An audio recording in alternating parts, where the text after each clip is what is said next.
Oke guys, selamat malam bersama gue Farhan dalam sesi podcast kecil-kecilan di malam Senin 27 Juli 2026. Nah, saat ini pada pukul 1.01 waktu Indonesia Barat. Kali ini gue mau membahas tentang memeluk keimanan memimpin zaman, peran Islam bagi anak muda dalam tantangan regenerasi. Oke. Dalam setiap pergantian zaman, satu hal yang pasti terjadi adalah regenerasi. Generasi tua akan menyerahkan tongkat estafet kepemimpinan, industri, dan peradaban kepada anak muda. Namun, tantangan regenerasi hari ini jauh berbeda dengan masa lalu.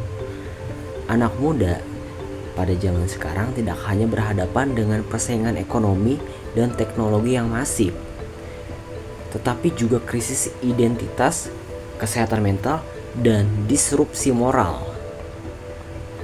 Di tengah ketidakpastian dunia modern, Islam hadir bukan sekedar sebagai identitas di KTP atau deretan ritual formal, melainkan sebagai navigasi hidup atau way of life atau jalan hidup yang memberi arah dan pondasi kokoh bagi generasi muda. Lantas, bagaimana nilai-nilai Islam menjadi kunci utama agar anak muda mampu menghadapi tantangan regenerasi ini? Menurut Jiminy Flash, ada 4 di sini. Yang pertama, jangkar moral di tengah disrupsi atau akhlakul karimah. Perkembangan teknologi dan kebebasan informasi seringkali mengaburkan batasan mana yang benar dan salah. Tanpa pegangan yang kuat, anak muda mudah terbawa arus tren atau keputusasaan.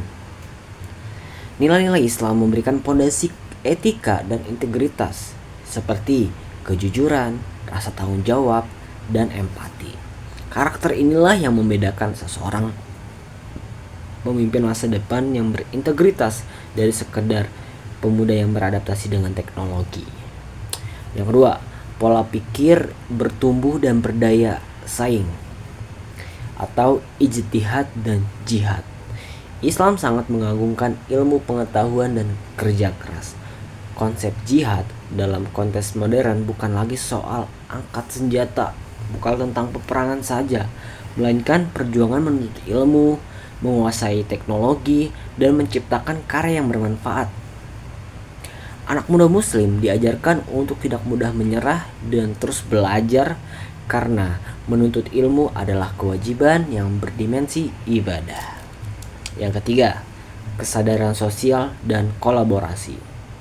Ukhuwah. Regenerasi yang berhasil tidak bisa dilakukan secara individualis. Melalui konsep ukhuwah atau persaudaraan dan kepedulian sosial seperti zakat, infak, dan sedekah, Islam mendidik anak muda untuk tidak egois.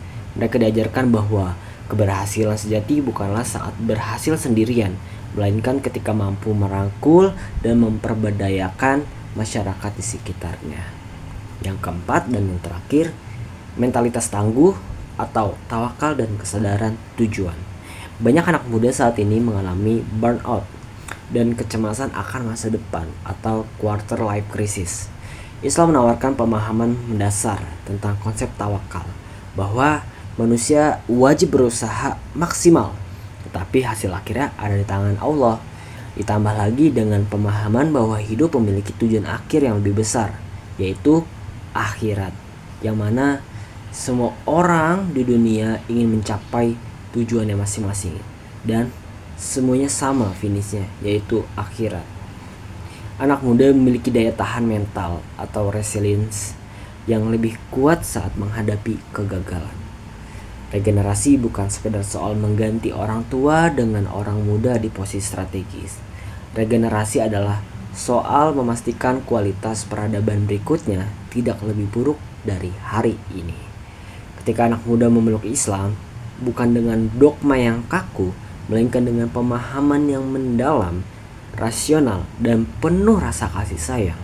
Mereka tidak hanya siap menghadapi tantangan zaman, mereka akan menjadi khairul ummah atau generasi terbaik yang membawa arah kemajuan dan keberkahan bagi masyarakat luas. Oke, terima kasih dari gue Farhan, sekelas dari Ruang Sebat. Terima kasih. Wassalamualaikum.